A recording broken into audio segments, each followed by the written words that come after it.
When you want to get off the darkest ground, but gravity pulls you straight down. Earth from a bird's eye view. You should grow feathers and see this too. When you want to get off the darkest ground,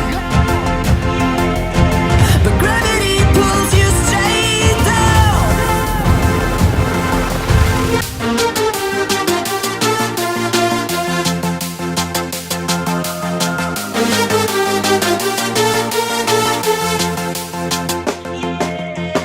When you want to get off the darkest ground, but gravity pulls you straight down.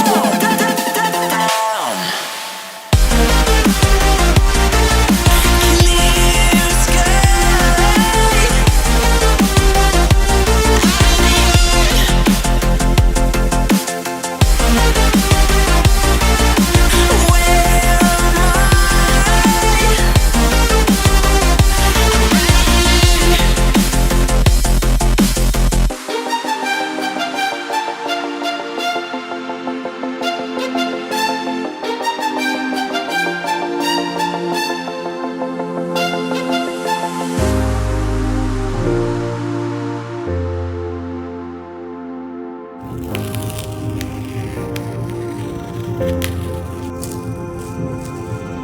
When you want to get off the darkest ground,